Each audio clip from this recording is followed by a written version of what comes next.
जय श्री श्याम दोस्तों, आज की कहानियों में आपका स्वागत है। संपूर्ण भागवत संक्षिप्त में आज हम सुनेंगे 7वां स्कंद, जिसमें धर्मराज युधिष्ठिर नारद का संवाद है। बोलो श्री कृष्ण भगवान ने की जय।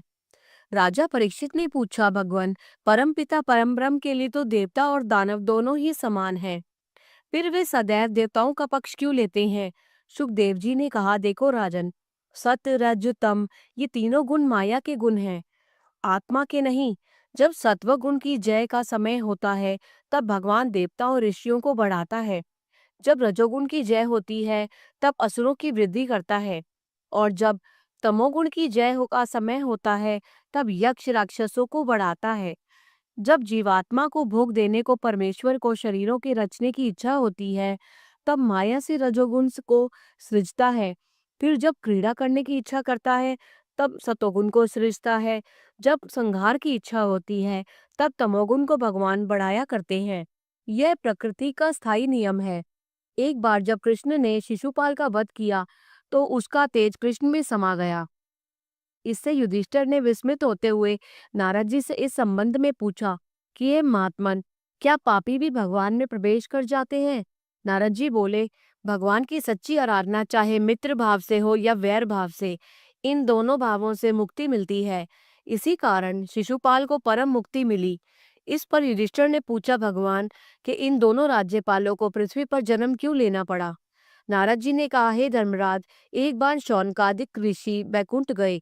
वहां उन्हें विष्णु के द्वारपालों ने अंदर गोपुर में प्रवेश करने से रोक दिया। तभी क्रुद्ध ऋषियों ने उन्हें असुर बनने का श्राप दे दिया। उसी शापवश सतयुग में वे दोनों हिरण्याक्ष और हिरण्यकशिपु, त्रेता युग में रावण और कुंभकर्ण तथा द्वापर में शिशुपाल और दंतवक्र बनना पड़ा उनको। यह कथा सुन युधिष्ठिर ने पूछा, हे देवर्षि, दैत्यवंश में परम भक्त प्रहलाद कैसे पैदा हो गए? ये कथा हमें विस्तार से सुनाने की कृपा करें। बोलो कृष्ण भगवान ने की जय। हिरण्यकशिपु का अत्याचार। नारद जी बोले, हे धर्मराज, वाराह अवतार लेकर भगवान विष्णु ने हिरण्याक्ष को मार दिया। तब उनके भाई हिरण्यकशिपु ने इस सभी दानवों को और देवताओं को, ब्राह्मणों को, महर्षियों को मार डालने की आज्ञा दी। उसने कहा, हे सभासदों, मैं विष्णु का गला घोंटकर मारूंगा और अपने भाई का बदला लूंगा। और मैं यह भी कसम खाता हूं कि विष्णु के लाल लहू से ही अपने भ्राता का तर्पण करूंगा। तुम लोग पृथ्वी पर जाओ और जो भी गाय, ब्राह्मण, साधु, तपस्वी, योगी या सिद्ध मिले, उसकी हत्या कर दो। उसकी ये आज्ञा सुन दैत्यों ने पृथ्वी पर विनाश लीला शुरू कर दी। बोलो श्री कृष्ण भगवान ने की जय। हिरण्यकशिपु को ब्राह्मणों से वरदान का प्राप्त होना। नारद जी भक्त प्रहलाद की कथा को आगे बढ़ाते हुए बोले कि ये धर्मराज, पृथ्वी पर आतंक फैलाकर हिरण्यकशिपु अजय, अमर और चक्रवर्ती बनने की इच्छा से मंदराचल पर्वत की कंदरा में दोनों भुजा उठाकर एक अंगुष्ठ पर खड़ा होकर तप करने लगा। उसने कठिन तपस्या पर ब्रह्मा जी प्रकट हुए और उससे वर मांगने को कहा। हिरण्यकशिपु ने बोला, भगवान, मैं आपके रचे किसी प्राणी से न मारा जाऊं।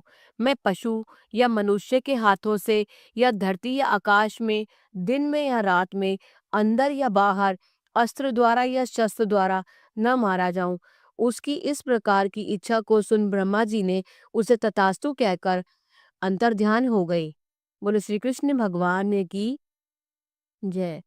नारायण का नाम लेने पर हिरण्यकशिपु द्वारा प्रहलाद के हत्या का षड्यंत्र एवं हिरण्यकशिपु का वध। नारद जी कहने लगे, हे युधिष्ठिर, ब्रह्मा से वर प्राप्त कर हिरण्यकशिपु ने तीनों लोकों पर विजय को प्राप्त कर लिया और समस्त सृष्टि में अपने को परमेश्वर कहलाने लगा।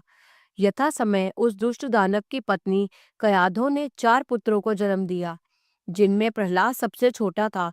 वह बचपन से ही परम हरि का भक्त था।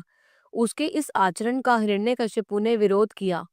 एक दिन हिरण्यकशिपु ने प्रहलाद से पूछा, हे पुत्र, तूने गुरुशाला में क्या शिक्षा पाई है?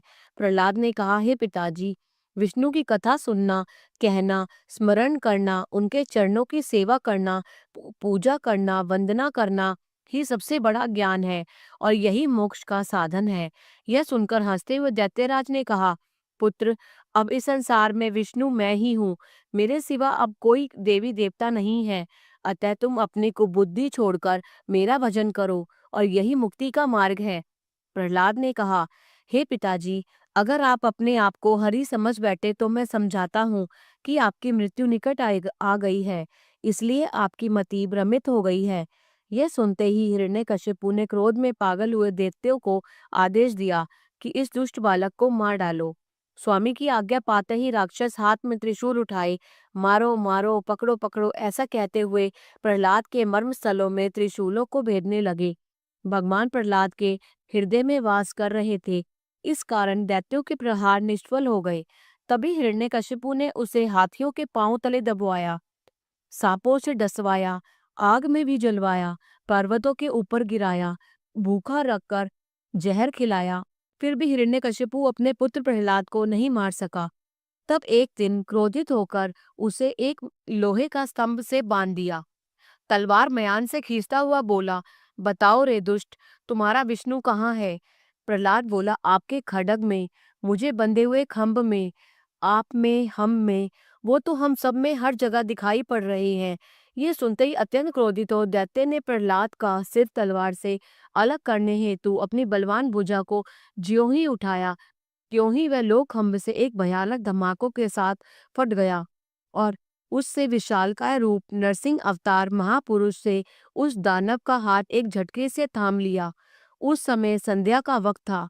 भगवान नरसिंह ने हिरण्यकशिपु को तिनके की तरह पकड़कर उठा लिया और द्वार की देहरी पर ले गए तथा अपने घुटनों पर लिटाकर बोले, हे दैत्यराज, इस समय न दिन है न रात है, न तू अंदर है न तू बाहर है, और ना ही मैं मनुष्य हूँ ना पशु हूँ, ना तेरी मृत्यु अस्त्र से होगी ना शस्त्र से, किंतु मैं अभिमानियों को अवश्य मार डालता हूँ।